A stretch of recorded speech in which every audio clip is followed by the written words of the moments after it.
Good afternoon. Thanks everyone for tuning into this webinar on a deep dive into household food waste with Rob Gregory. My name is Kat Heinrich. I'm an associate consultant at Rawtec.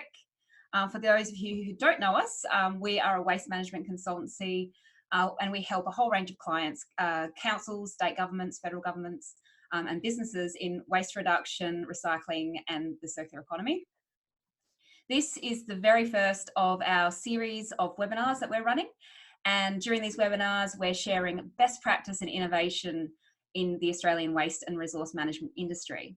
And each fortnight, we're inviting industry leaders and innovative thinkers to share their thoughts. So today, we're talking about food waste. Each year, Australia wastes an epic 7.3 million tonnes of food. Much of this material is lost in landfill. And as you know, if you're listening here today, you're probably on the call because you know just how challenging it is to get residents to reduce their food waste and to even just put it in the right bin.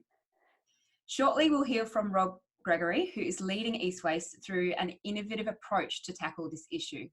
Rob will share the findings of a recent kerbside audit. He will also share some of the thinking that East Waste is taking to take a more scientific approach to tackling this issue. He will also deep dive into what types of food waste Adelaideans are wasting, how much of it could have been avoided, and also how they're actually disposing it. So before we hear from Rob, I just want to cover off on some housekeeping. This webinar will run for about 40-45 minutes. It's an interactive webinar, so please feel free to post your questions. You'll find a Q&A box somewhere at the bottom there, and we encourage you to post your questions throughout the whole recording. So please don't hold back. If you have a question that pops up, just put it in that box. We'll either address it when we see it, or we'll hold some of the questions to the end as well. And lastly, just want to let you know that this webinar is being recorded. We hope, if the technology works out for us. So you have the opportunity to recap afterwards. So now, without further ado, I would like to introduce our guest speaker, Rob Gregory, who is the General Manager of East Waste. I've been working with Rob for a few years now on a range of projects, including the audit work that's being presented today and East Waste's strategy. And if I can describe Rob in a few words, I would say that innovation should be his middle name. With Rob, he's never talking about, keeping things as normal. He's always looking to innovate and improve outcomes for waste and resource management for East Waste and the councils that he looks after. Rob has more than a decade of experience working in local government. He has expertise managing large workforces and in delivering programs and services to the community. So a warm welcome to you, Rob. Thanks, Kat. Great to be here. And today we have an audience from a range of different places. So we've got some registrations from around Australia, but we also had some registrations from New Zealand, Dubai, and as far away as Europe. So there might be a few people here who don't know much about East Waste or haven't heard about you before. So I was wondering if you could start for the audience just to talk a little bit about East Waste, what you do and who the councils you are that you look after. Yeah, no worries, Kat. So East Waste is a local government entity. So we're the third tier of local government here in Australia, behind both the federal government and state government.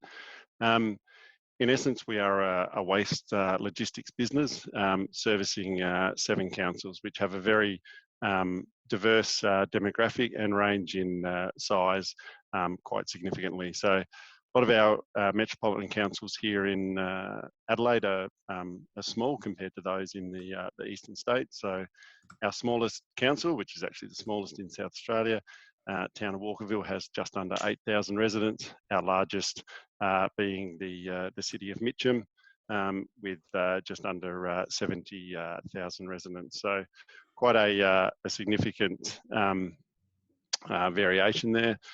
We service 1/3 of the metropolitan Adelaide area. So in any given year, we do up to 10 million,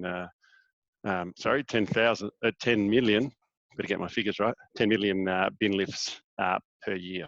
So we've been around for 90 years as an organisation in various iterations. And in the last 5 or so years, we've really started to transition towards stronger education of the public, far greater sustainability, taking an interest in the material that we do collect, and also now moving more into behaviour change. And obviously we're going to talk about that a little bit later.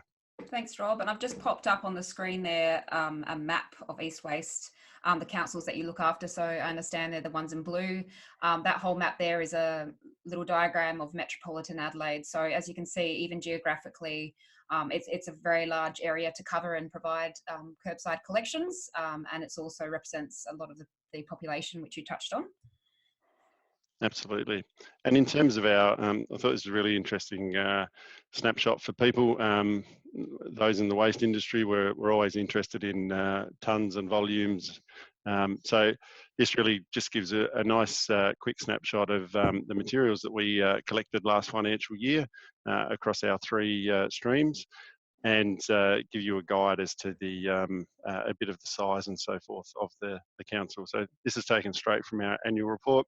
That's available on our website. So for anyone that wants to have a look at this in more detail beyond, that's where they can find that. But overall, on any sort of given year, we've got a diversion rate of around about 52 to 55%.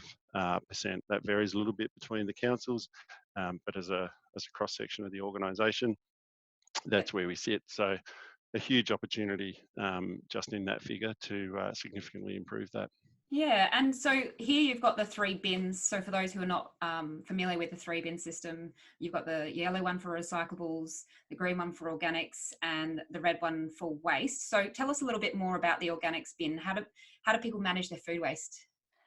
Yep, so we're really fortunate that we've got a really active composting industry here in South Australia. So we're able to have food waste disposed of via the kerbside system through our green organics bin. So we refer to it as the FOGO bin, food and organics recycling, and that's predominantly how people that do recycle their material recycle it through the kerbside bin. We do know that people do composting at home as well.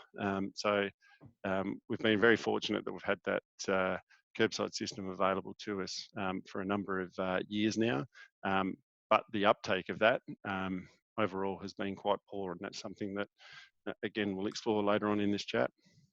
Yeah, I want to touch on that a little bit, Rob, because you know, you've had these systems in place for a long time, and you're doing quite well, as I understand it, in recycling what goes in the yellow lidded bin, and you're doing okay, well, actually pretty well, very well with the garden waste component of the green bin, but some more challenges getting residents to put food waste in the organics bin. So I just want to, if you can touch on that a little bit, how much food waste are residents and councils actually recycling across East Waste? So their food waste that they are recycling is good. So we have got you know, a really good basis to start from here in South Australia, but there's an enormous opportunity in that what's being placed in the red bin, or our residual bin. But as you can see from the graph that is put up, we've only got 13% of our food that is being disposed of going correctly into the green bin. So there's an enormous amount that's being wasted and not being disposed of correctly in the residual bin. Green organics, as you can see on the very right there, 95% of green organics is being recycled correctly. So that's fantastic. Most of our other recyclables, paper and cardboard, plastics, glass, again, really positively being recycled, and there's been a really strong push about that over many years. I think one of the issues with green waste is it's actually about food waste. It's actually about changing that behaviour within the household. That's the challenge. That's the thing that we've got to break the nexus of that. Being able to change that up is the exciting challenge and opportunity that we're looking at. Absolutely. And so that's quite interesting, Rob, that slide there. It's interesting to see that people understand and get the messaging when it comes to garden waste. They put that in the right bin, and paper and cardboard and glass, they're putting that in the yellow bin. But obviously it's really difficult to get residents to put food organics into the organics bin. Only 13% you mentioned before. So what approaches has East Waste taken so far, which has led to this result, and how are you looking at potentially changing that approach? Yeah, so we've had really good engagement across the board from our member councils. We're really fortunate that we've got engaged councils that want to help us out. And City of Burnside was one of the early councils to actually introduce food organics recycling. That was about 10 years ago. So introduction of a kitchen caddy, a small, typically about an 8-litre bin, inside that compostable bags, principally made of cornstarch. Again, we're really lucky that we've now got a local manufacturer actually making them here in Adelaide. And so that allows residents to put their material in the compostable bag. When that's full, whether it be a day or 3 days, tie it off, take it out, and simply just throw it straight into the green bin. So most councils will provide them free of charge, along with a bag of, or a roll of bags, which again typically contains about 75 bags in a roll. So that's typically provided free at the start, and then in terms of additional rolls and so forth, that varies across the councils depending on their individual setup.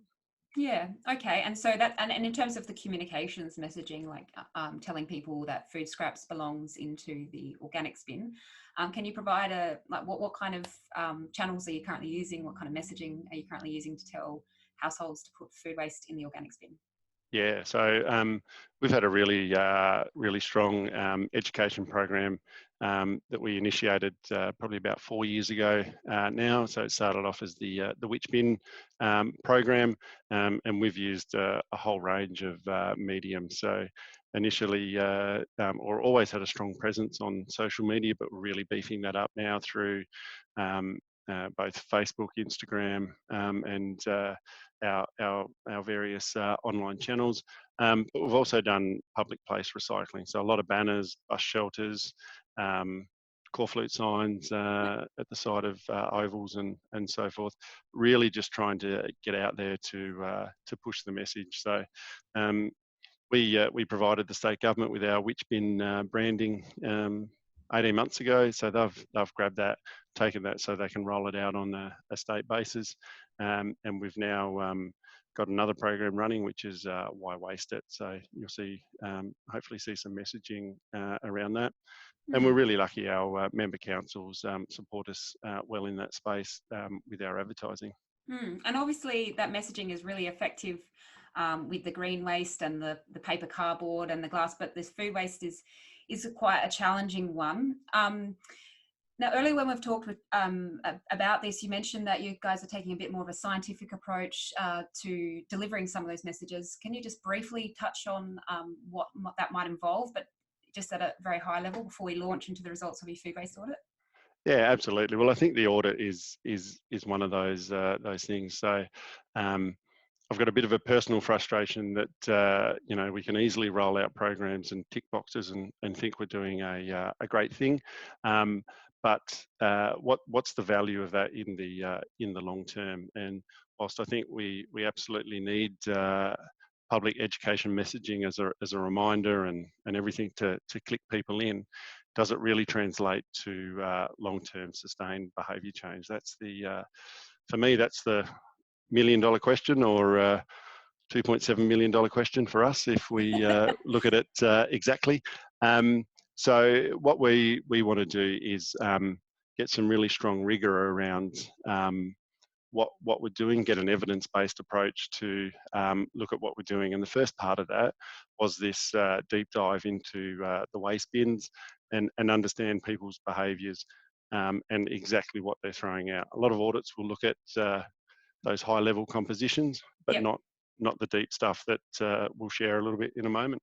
Yeah, well, let's touch on that now. So we'll get more about where you're heading to soon, but let's touch on the audit and the audit findings. First of all, you mentioned it's a more a deeper dive into food waste audit. What set it apart from a typical curbside bin audit that East Waste would normally do?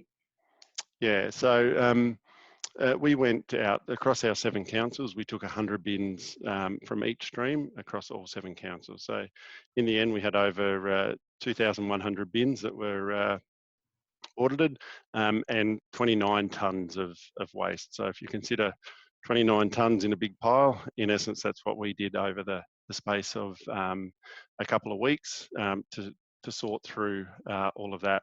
And then we physically separated out those waste streams to get a better appreciation. So with respect to the green organics bin, we separated out organics from food, from compostable bags, etc.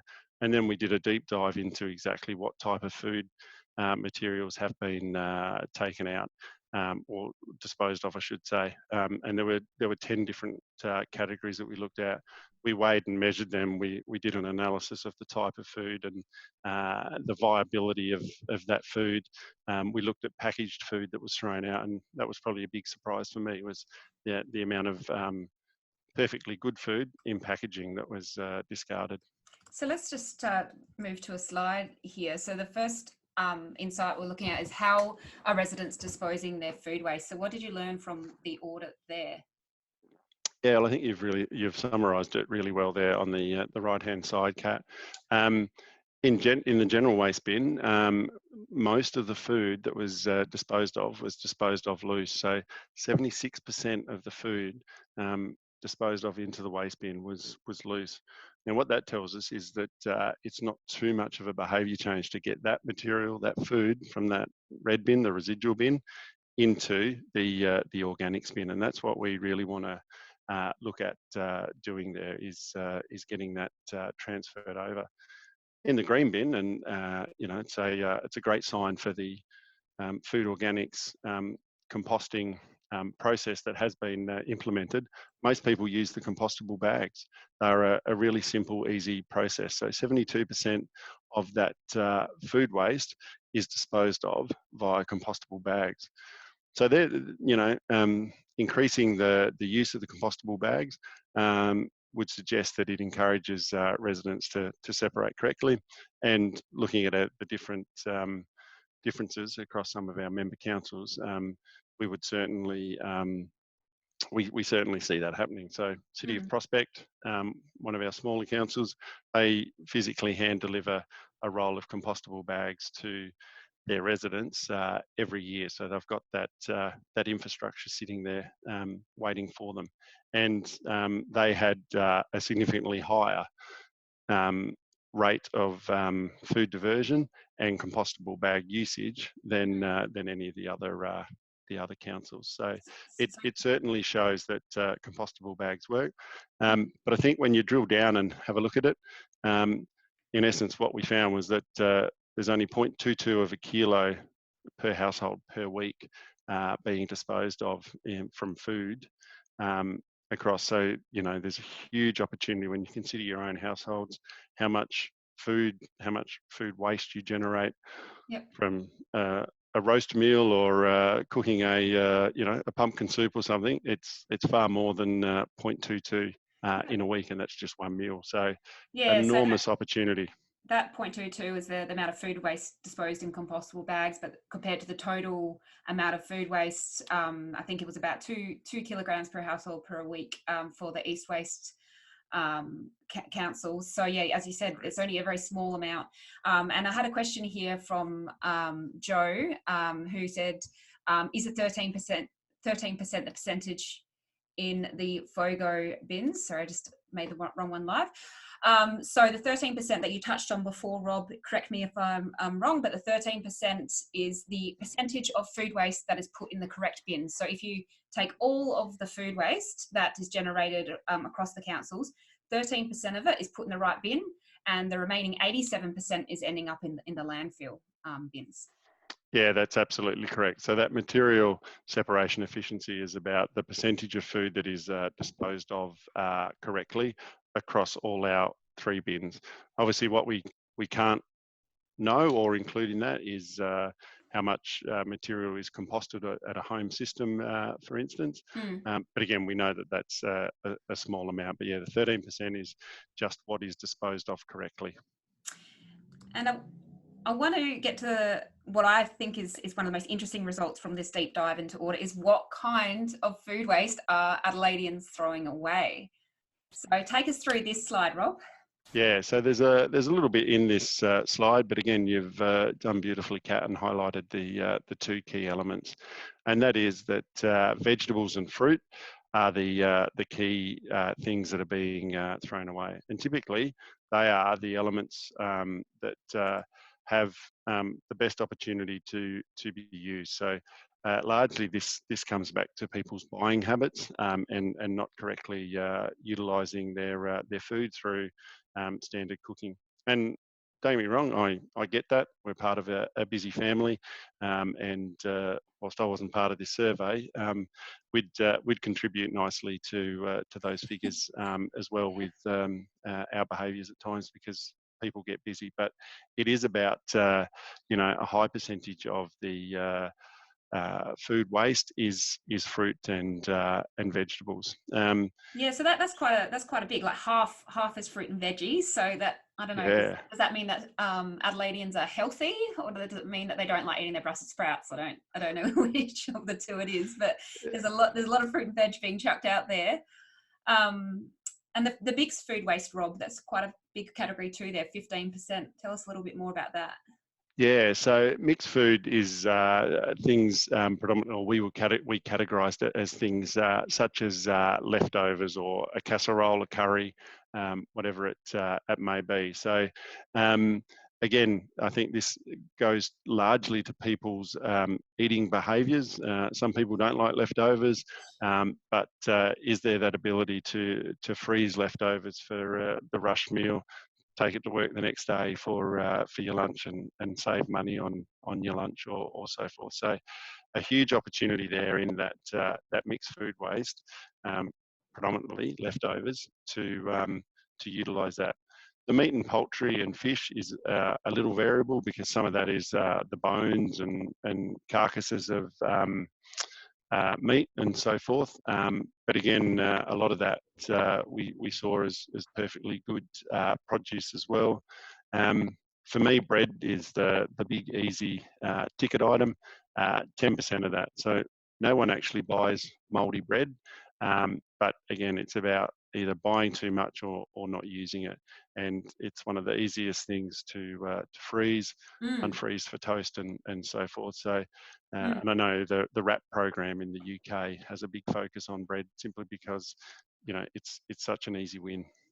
It's interesting, and my understanding of the UK is one of the main food items that they waste is bread, which, as you say, it's easy to avoid. And some of the key messages from what I'm hearing from over there is they're keeping it simple. They're telling residents, look, the biggest waste stream you have in the food area is bread. Just, when you buy a loaf of bread, use it fresh, but then as soon as you're done with it on day 2, put it in the freezer and then use it as toast later on. So just, some really simple messaging over there to target that stream. The other one there is other pantry items, so 8%, Rob. So I'm guessing that that's things like jars of food, and one thing I've often seen in the work I've done is that pantry items, a lot of times people throw them out because they're past their best before date, but often they don't actually need to go on the bin. Yeah, it was quite remarkable to see the amount of things like preserves, canned food, and so forth that was being discarded. And I think you're right. There's a significant confusion in the community around use by dates and best before, and they absolutely get blended when they shouldn't. So again, it's around an education of the community around the distinction and importance of those two, and making sure that we utilise materials or foods that we buy a whole lot better. Yeah. Now, I want to go to a point that you touched on before, which is with meat and poultry and stuff. There's bones and there's inedible components, and I guess there's inedible components of some waste stream. So pumpkin skins or so forth. So I just want to ask you, looking at the next slide, is how much food was edible versus inedible across the audit. Yeah, and again, I think I get excited by data, but this is a really exciting and really interesting table that we've had put together here by you guys. This breaks it down between the edible and the inedible. So I know a lot of people were probably thinking on the previous slide, the 23% of vegetables that was discarded would have been carrot peels or pumpkin skin, etc., etc. Reality is that it's not. So we break that out into the edible and the inedible. Obviously, carrot peel, pumpkin skins would sit in that inedible bracket. So ultimately, with vegetables, staggering 72% were edible food that was thrown out, and 56% of that with fruit. So that shows that we're buying very good produce, and then for whatever reason, we are discarding that. So it gets past its use by date. It's overripe, whatever it is. But it's perfectly good food. In total, 75% of food that ended up in our across all our bins could have been eaten. So we've actually only got 25% that is food scrap. So again, those carrot peels, meat bones, etc., etc., that can't be eaten. So there's a huge opportunity to do some great work in this space. Yeah, so that is quite shocking. 75% of food could have been eaten. And I guess it's important to touch on that there's a little bit of subjectivity here with what's regarded as edible versus inedible. So, there's some people who can cook with nearly all parts of the food, but this, I think the way the audit was undertaken is it's like, for the average person, what might be regarded in the Australian culture. Again, it's partly cultural, what's edible versus inedible. Absolutely. But what would the average Australian or South Australian regard as edible versus inedible? So there might not be perfect estimates because there's some differences by people, but this is on average. And so, yeah, 75% of all the different food types could have been eaten if only the householder had taken different behaviours. So quite a revealing statistic there, and a lot of work ahead of us, Rob, in that space to get residents to reduce their food waste. Oh, look, a huge amount of work, but an enormous opportunity. There's no figures there. Fruit at 56% was the lowest percentage. So bread at 99%. So, huge opportunity there to make some really easy changes if we can simply get into being able to change people's behaviours, allow them to understand a little bit more around exactly what food waste is and appreciate food waste. We know from a recent Fight Food Waste CRC report that they did, people in Australia significantly underestimated their food waste across a week. So people don't actually realise what is food waste, and then there's a huge we've got a huge social issue around the amount of food, but there's massive environmental and financial savings, both for individual households, but then broader councils and organisations such as ourselves to make, if we can just make that small change within the households. Absolutely. Financial savings are massive. I think it's about $100 per tonne difference between sending food waste to landfill and actually sending it to a composter in Adelaide. And that differential is only growing as the waste levy is increasing. So this absolutely is a big incentive for councils. Yeah, well, we're looking at close to $150 a tonne now for that difference between sending it to one of our quality composters versus putting it in landfill, and that's only the tip of the iceberg in terms of the value of that. We know that for every 10,000 tonnes of material produced, it creates 9 jobs versus 3 jobs in sending it to landfill. Enormous greenhouse gas savings and benefits by recycling that material, and importantly, creating a massive circular economy and a perfect circular economy, a really tight circular economy right here in South Australia. That's right, because the collected food waste is being processed locally. Unlike, you know, plastics, etc., food waste stays local and can be turned to compost and reused on farms to grow more food. And we are really a food growing state, so it is a really nice circular economy, as you mentioned. Yeah, absolutely. Okay, so those are some of the findings from your audit. What's next? So you've got some insights into food waste. What are the main kinds of food waste? And you know that your previous approaches for trying to get residents to put it in the right bin are effective only to some point. About 13% of food is being diverted. Can you explain some of the scientific approach on how you're going to you know, use a data-based approach to test different interventions? Yeah, absolutely. So we're really looking at, I guess, now wanting to understand those behaviours, and then understand if there's any variation across demographics, etc., and then how that's going to, or what's going to resonate with the population in terms of getting that behaviour change from the material separation efficiency. Again, whilst I think education provides that really important base level, we know from those figures that people don't see a billboard, people don't drive past a bus shelter and then go home and change their food waste disposal behaviours. So that's what we need to drill into. So we're really about wanting to collect some really solid data around that, understand that. We've installed scales on some of our trucks, so we're able to get an understanding and bin weighing across a longer term of what households are doing across a year with respect to their waste. It's not a perfect system, but it gives us really good quality data for understanding that temporal assessment that we need. So we do the audits. That gives us a great snapshot in time. We're now understanding how that works across the year, and we want to move heavily into behaviour change as well. So really drive into what's actually happening in people's households. How can we influence that within their household? And that's a very different mindset.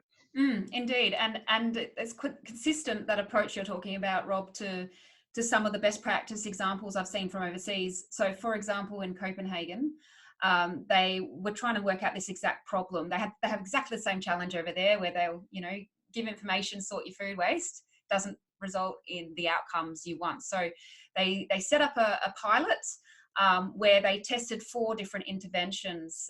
And so, for example, one of the interventions that they tested was to tell residents to essentially make a shopping list every night, because in Copenhagen they tend to shop. They've got corner shops everywhere on every street corner.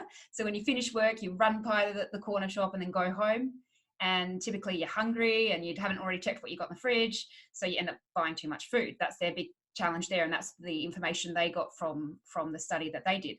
So then the intervention was designed to overcome that particular behaviour, where they said the night before you go to bed, decide what you're going to eat the next day. We're not asking you to plan for the whole week, just the next day. And in that moment, check your fridge, so that the next day, on your way home, via the corner shop, you've got your list. And that's the intervention that they're testing. And so they're testing the before and after to see if that intervention is effective in reducing food waste. Because one of the things they've seen is you can spend thousands and thousands of dollars giving this generic messaging about put food scraps in the bin, but it doesn't necessarily mean they're going to be effective. So they're validating and testing interventions to see if it's going to work. If it doesn't, then that's not the best intervention. Yeah. So. Yeah, and I think what you've said there sums up opportunity and my frustration sort of in that one little piece. So there is so much opportunity in this space. There's so many examples from across the world of how this is done, and it's done really, really well. So even here in Australia, some of the councils in Sydney and New South Wales are getting fantastic results, well above what we're doing, where we've got this really great quality back-end system with our professional composters. So there is all this great example, great opportunity. But you can't do cookie cutter approaches to this. You've got to understand your local community and your local environments. We would love nothing more than to go to a fortnightly waste collection and a weekly green organics collection. But we've got legislation here in South Australia that prevents us from doing that. We know that that works, but again, it's only one part of the puzzle. And I see a lot of people doing the eat, sleep, repeat stuff. So we roll out a program because that's what we did last year, or Yep. that's what someone else did over here. We don't invest the time to understand, did that actually work? What Exactly. behaviour change did we do? Let's go back and revisit that in 2 years' time and run an audit on exactly whether those methods and processes worked. As I touched on earlier, with one of our councils rolls out bags to every household every year. Great program. They've got the highest diversion of our councils, but there's a huge percentage there that aren't using those bags. So again, that's where that opportunity sits, particularly for that council, and for us to help them with that is, how do we make the most of this fantastic program that they're doing? Because it's hitting a mark, but there's so much more that it can do.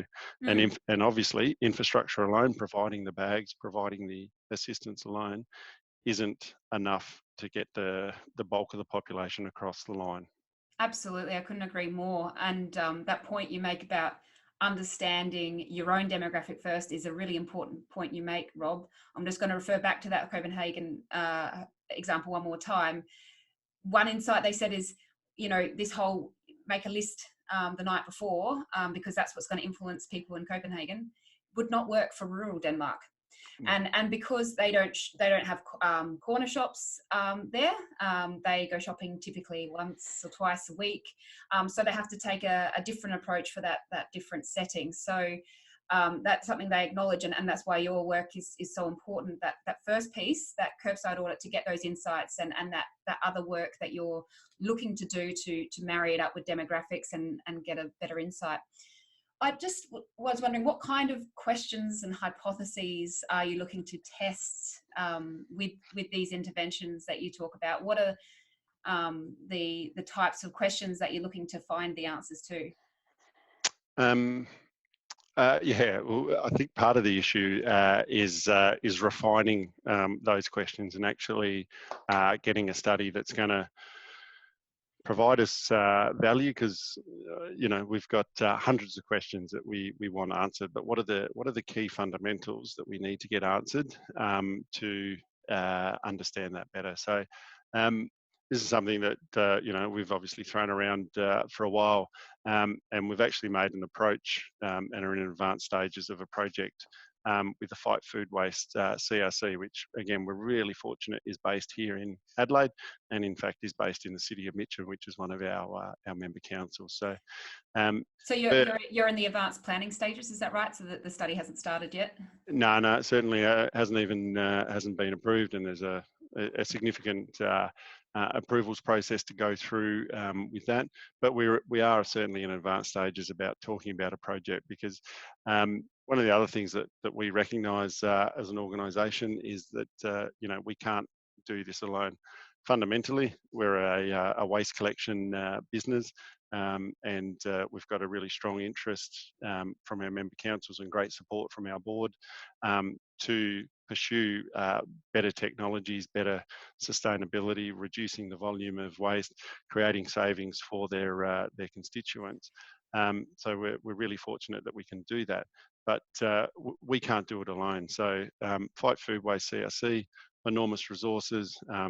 Also looking to utilise the expertise of the Uni of Adelaide. So these guys have got the great knowledge. So to get back to your original question around what are we looking at doing, this is around really understanding that demographic. So we want to do a really interesting survey around the social demographics. We know they vary a lot across our member councils in our area.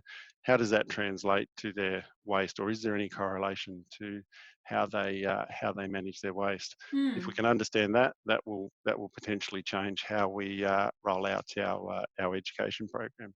We know our food behaviours or food buying practices are changing. So much more online shopping now. Services such as HelloFresh and so forth weren't around 3 years ago, or at least here in Adelaide as a mainstream option. That comes with a lot of packaging and so forth as well. But how does that change? Is that a better way? Is there less waste associated with those mechanisms? From personal experience, yes. Yeah. I'm a HelloFresh customer, and I have virtually no food waste because everything's in the right amounts, and that helps me a lot as a busy professional not to have to be a perfect planner. But you make a good point. Like, you know, people are shopping in all different ways these days, and it makes me wonder, you know, how can we work with the supermarkets and HelloFresh and all the others to deliver the messaging? Because one of the things I heard when I was doing overseas research for food waste was that it's important to get the message as close in time to the point where the waste is generated as possible. So one of the things they were exploring overseas is, you know, for example, in the UK, they had information about serving sizes on the actual packaging itself. So when the resident comes home and, you know, opens up the package, they can see that information. It's not on a bus shelter, you know, that they saw the day before yesterday. It's right there with them in the kitchen. Same with the HelloFresh. I wonder, is there an opportunity to work with people like HelloFresh and actually deliver that information when they're opening the HelloFresh box? Hey, you know, here's what's in here. You know, when you're not going to generate much food waste with HelloFresh, but for the packaging items, this is how you can best manage them. So it's an interesting one, and I think there's a bigger opportunity than we're currently taking at the moment. Absolutely. I mean, we're coming at this from the absolute back end of the solution. The higher upstream we can get, the easier it is. It's like any situation, any problem. You know, go to the top end to solve the issue. So I think there is that opportunity. Is it local government's role to tell people how to buy food, purchase food, etc.? That's it's an interesting question that I think we'll leave there rather than explore that one. But again, it comes back to, I think, local councils, state governments being a lot smarter. So absolutely, why aren't we partnering with the big supermarket chains? Why aren't we partnering with the HelloFreshes of the world and getting that, helping get that message through? There are organisations out there that are doing that without a doubt, but I think there's just so much opportunity to look at in that space. Yeah. And I've got some questions in here from the Q&A, Rob, that I might just go to. So as I mentioned, there's quite a range of different people in this webinar. So I've got a question from New Zealand. What do the programs Which Bin and Why Waste It entail? Can you just touch on that very briefly and maybe just refer to the website so they can look it up as well? Yeah, absolutely. So type in whichbin.sa.gov.au because it's now with the South Australian government, and it'll give a lot of it. So it goes right across the 3-bin system. So looking at both predominantly in the yellow bin, there's been a big focus on that because of China sword and so forth, but also touching through to food waste because again, the Green Industries South Australia, the government entity here, they fully appreciate the value and the opportunity that resides in getting food organics out of the residual bin into the organics bin. So it is all around an education campaign. Similarly, why waste it? That's an East Waste product. So either go to our website or look us up on any of the social media channels, and you'll get constant reminders and updates of the great work that our education team is doing in that space. I've got one from Sam Oakton from Fial. He asks, is the audit methodology publicly available or able to be shared with other councils and researchers in Australia? Yeah, look, we don't have a problem sharing the audit methodology. Largely, we use the audit methodology that is promoted here in Australia, which Green Industries South Australia have created an audit methodology that's available from the Green Industries website. So predominantly that's what it was. We then obviously tailored it and went down a deeper level with that. And there was a lot behind it as well. We simply just didn't go out and collect the first 100 bins we came across. We made sure that we got a good demographic, or good spread, I should say, across our demographics of each of the councils on bin collection day. So there's a lot of detail that the Rawtec guys did behind the scenes in making sure that it was statistically valid as possible. Absolutely. And your 600 bins for one stream is quite a big sample size, so it is telling. But like all audits, it is a snapshot in time. So, but it is certainly, I would say, indicative of where the main food waste streams are. Yeah, absolutely. Yeah. Sorry. Yeah, it is just a snapshot. I mean, we did it in spring, so we had a high volume of green waste. So it looks like our diversion. If you look at the audit alone, it says that we've got a 62% diversion rate, which sounds fantastic. We know from across the year, and that slide you put up earlier, our diversion rate sits closer to somewhere between 53 to 55%. So, you take into account those things. For food waste, though, food waste is food waste. So we roughly know the different percentages that people are throwing out, but the types of food waste and those examples and tables we put up earlier, largely we don't believe will change across the year. Yeah, absolutely. I've got one here from Sharon Eade, and I think this is an interesting one that Rob, you and I have had a few chats about before. Right now, most Australians are eating all their food at home, not out at work in venues, which is going to have an impact on residential and commercial food waste volumes. Is there any rapid response actions we can take to encourage more of that food to go into the green bin system that is already in place? Yeah, I wish it was a great question, by the way, and I wish that it was a magic click of the fingers. But out of all the devastation of COVID and everything that's going to fall out of that is a negative, and it's a huge impact on society as a whole. I think there's a real opportunity for the food waste here. We're unfortunately seeing massive job losses and so forth. So people are going to be want to be a whole lot smarter around how they use their food, how they maximise the food that they buy. More and more people are at home now.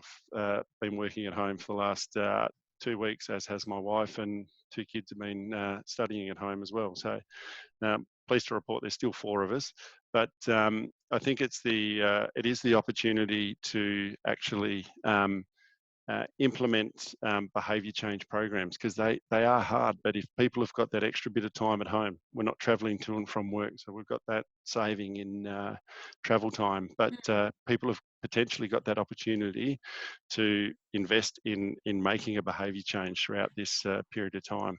I agree with you, Rob. It's an interesting one. I actually had another question here from Josh Rose from Onkaparinga with a similar on a similar topic, the COVID. Do you believe there will be much of a shift in residential waste tonnages due to COVID self-isolation? I think the answer, based on what you said, and I agree with you, would be yes. People are cooking more at home and eating more food waste eating more food that they might indeed generate more food scraps. But given that people's relationship with food might be changing during this time, because they're starting to see shortages, in supermarkets, not because there's an actual shortage, but because of the crazies, sorry, that hoard, then there might actually be an opportunity to have some of these conversations with people in their homes and talk about, well, hey, food's really precious, and we've got to take care of it and not waste it. So here's some tips to reduce the amount of food waste at home. And by the way, 87% of food is put in the wrong bin across our councils. Make sure you put it in the green bin. So yeah, no, I couldn't agree more. I think social media will play a huge part here, and I think there's an opportunity there. And we've been getting some early messaging out through our Why Waste It channels and so forth around some of those things in response to COVID, and we'll certainly have a bigger focus in that going forward, because it is the hot topic at the moment. So yeah, and I think, I've got a yeah, comment. go for it. Tanya Wilkins suggests people get on the Fight Food Waste website and subscribe to our newsletter. We are pulling together resources to help people save money and reduce their food waste. So just a comment there. And indeed, there's lots of resources out there, and that's really great. I guess the question is, how do we make sure that information doesn't sit up on some website? And I mean, obviously it's great, we're aware of it, but how do we make sure that actually gets in the hands of individuals and householders to deliver that food waste messaging? Yeah, and a comment here from Megan, your colleague Megan, who is an absolute champion and leader in food waste education and education more broadly. She says, this may be a wake-up call. We really need for us to become a lot less wasteful and more self-sufficient, not only in our own homes, but also within our communities and on a global scale. When you're looking in the fridge right now, you're assessing everything and not wanting to waste anything. This might be due to having a genuine concern that we are going to run out, or that you want to stay home at home and not face the madness of the shops right now. So just an interesting comment there from Megan. Now, Rob, we are running towards the end of this session, so I do want to ask you a couple of last questions. And for those of you who haven't had the chance to have your question answered, Rob did say to me before that he's happy for you to reach out to him on LinkedIn or email if you've got any burning questions. But I'd just like to ask, what advice do you have for other councils right now who are listening in from around Australia or even around the world, really, on designing their food waste programs? I think it's about understand your community, and I don't think there's anyone in local government that wouldn't suggest they don't understand their community. They know their community, but you've got to have that deep understanding, and we've got to find what motivates people here in Australia, and certainly here in South Australia. The cost of waste is hidden within local government council rates and so forth. So whether I recycle all my food waste or don't, I still pay the same amount of council rates, or the equitable share of council rates, as I do with my my neighbour. So I have a constant thought process in my head around how can we maximise that opportunity so people actually understand the true costs of waste, because the $150 solid waste levy here in South Australia is largely hidden from the average punter, and they don't appreciate how that happens. But we know that market forces are a big impact to everybody. So I think understanding what's going to happen and what's going to be the driver for your community, and if you can break that or you can unlock that, then happy days. Yeah, so it's really a move to taking a more scientific approach, understanding your demographics, what they care about, what they value, what's going to motivate them to change, and then testing the interventions to make sure they work before rolling them out more broadly. And I think the other key thing is overcoming or appreciating people's fears around this, bin smells and, giant rats and all these things that people fear will happen, actually don't happen. But you've got to go through that, and you've got to understand that with your community. So whether that's creating a champion, getting on the front foot with the local media or whatever it may be, but there's a huge investment in that communication piece up front before you even think about rolling out bins to make it happen. And if you're not constrained by the legislation like we are, go with a weekly collection. Go with a weekly collection, and there's a great report out which was done by the New South Wales EPA that really supports that case that weekly FOGO, fortnightly waste, does drive the best food waste diversion outcomes. So do log on. It is publicly available if you wanted to see that, or feel free to flick me an email. We actually prepared that report for them, and it really builds this case that Rob's talking about there, that weekly FOGO and fortnightly waste is best. But we won't talk about that in Adelaide for now. Let's hold that conversation for another day. I've said it twice, I won't say it again. Okay. I'm not sore about it at all. No. All right, well, thank you so much, Rob. You've been absolutely fantastic and shared some really great insights and experience here today with our audience. So I'd like to thank you very much for taking the time to share that with us. And I'd also like to thank the audience for listening in. As I mentioned before, there will be a recording of this as long as it works and downloads properly. So we will be circulating that if you want to catch up or recap on some of the findings. And this is the very first in the series that we're running of webinars to share expertise and insights from industry leaders on waste and resource management. And we think this is more important than ever right now because a lot of waste professionals are working at home, a little bit more distant from each other. But we want to create this space to be able to share the positivity and progress that's still being made in these challenging times. So thank you everyone. Thank you very much for listening. Stay safe and take care, and we will see you soon. And thank you, Kat. I think it's a fantastic initiative, and as you said, particularly in this time that we're doing that. So I look forward to the future episodes of this. Yeah, again, well done. Thanks to everyone that tuned in. Yeah, having the conversation is often half the challenge with solving some of these things. So thanks to everyone out there. Stay safe and look after yourselves. Okay, take care. Bye.